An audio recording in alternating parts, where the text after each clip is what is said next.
పంపించారు సార్. రాజారావు గారు పంపించారు. ఎందుకంటే మంచి ఆయన ఒక గొప్ప రికమెండేషన్ అండి. రాజారావు పంపించని చెప్పు, నీకు ఆ సినిమాలో ఛాన్స్ ఇచ్చేస్తారని చెప్తారు సార్. మా భజన మండలిలో గొప్ప సింగర్ సార్, అందుకని పంపించారు. అసామాజిగా ఆయన అంత సింపుల్ పంపడం లేదయ్యా. మాకు అంతా కాస్టింగ్ అంతా రెడీ అయిపోయింది సార్. హీరో, హీరోయిన్, విలన్ మొత్తం అన్నింటిలో. మ్యూజిక్ డైరెక్టర్ నేను 32 years ఇండస్ట్రీ సార్. ఎక్కడ సార్ షూటింగ్? బొంబాయా, వైజాగ్, ఢిల్లీ? ఎక్కడైతే నేను రెడీ సార్ పాడాలి. ఈ కథ బట్టి ముందుకు వెళ్తుంటది. అవునా సార్?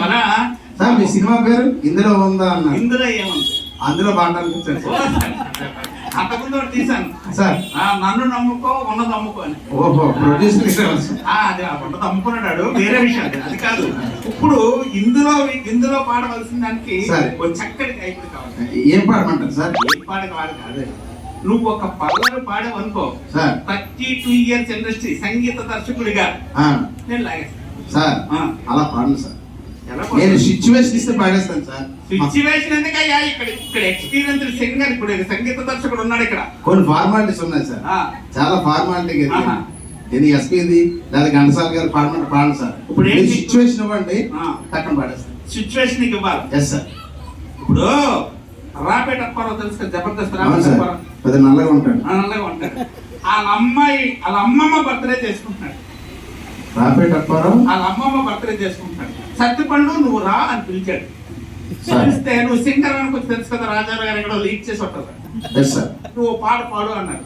ఆ సిచ్యువేషన్ లో నేను పాడుతాను. రాపేట అప్పారావు వాళ్ళ అమ్మమ్మ బర్త్డే. మీరు యాక్షన్ చెప్పండి. Okay, lights on, rolling, action. రాలిపోయే పువ్వాని రాగాలెందుకే, తోటమల్లి తోడులేడులే. ఏం సార్ అమ్మమ్మ బర్త్డే చేసుకుంటే రాలిపోయి అమ్మమ్మ ఏమనుకుంటది? ఊరుకోండి సార్. ఆచార్య గారు మంచి వాళ్ళు వచ్చారు మీ దగ్గరికి. రాపేట అప్పారు పైసా ఎంత ఉంటుంది సార్? అమ్మమ్మ అంటే అసలు ఉన్నదా సార్? ఆ పువ్వు ఓడిపోయింది కదా. మంచి సిచ్యువేషన్ వాడు సార్. కళాకారుడు చచ్చిపోదు, పంతులు గారు దీవించి మరి పంపించారు. మంచి సిచ్యువేషన్ అన్నమాట సార్. నీ పుట్టినరోజు వచ్చినాలనుకుంటే Rapeta Apparao, yes sir. Jabardasth anchor Reshmi sir. వాళ్ళిద్దరు పెళ్లి చేసుకుంటున్నారు. ఆ పెళ్లికి సత్తుపండుని కూడా పిలిచాను, అంటే నిన్ను పిలిచి కూర్చోబెట్టరు. ముహూర్తం 2:30కి సార్. సత్తిపండు కొంచెం ఖాళీగా మా బంధువులంతా స్నేహితులు కూర్చున్నారు, ఓ పాట పాడు అన్నారు. రాపేట అప్పారావు రేష్మి పెళ్లి. రారా కలిసిందని చేసేస్తుంది. అలా కలిసిందో ఏడు కలిసిందో నీకు ఎందుకయ్యా? సరే సార్, అది జాగ్రత్త చూడు, ఒళ్ళు దగ్గర పెట్టు. యాక్షన్ చెప్పండి sir. Lights on, rolling, action. పావురానికి పంజరానికి పెళ్లి చేసి పాడు లోకం, కాలరాత్రికి చందమామకి ఒళ్ళు పెట్టి మూడ లోకం.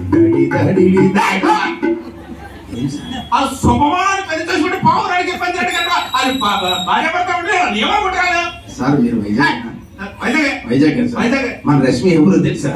మన గాజువాక అమ్మాయి సార్. వాళ్ళ తెల్లగా ఉంటుంది సార్. సుధీర్ గారు వెనకాల అలా తిరిగి వాడు. అయినా మన అమ్మాయి ఎక్కడ చలించలేదు. అలాంటిది రాపేట అప్పారావుకి ఇచ్చి కట్టబెట్టే అర్థకంటే అద్భుతం. రాపేట అప్పారావు నల్లగా తోర డబ్బాలకు ఉంటాడు. ఇప్పుడు రేష్మి అప్పుడే ఫ్రిడ్జ్ లో తీసిన యాపిల్ పండు లాగా ఉంటుంది. అవన్నీ నీకెందుకు? వాళ్ళిద్దరూ పెళ్లి చేసుకుంటామని వాళ్ళు పడచ్చా సార్? ఓ పని చేయండి సార్, మంచి సిచ్యువేషన్ ఇవ్వండి సార్.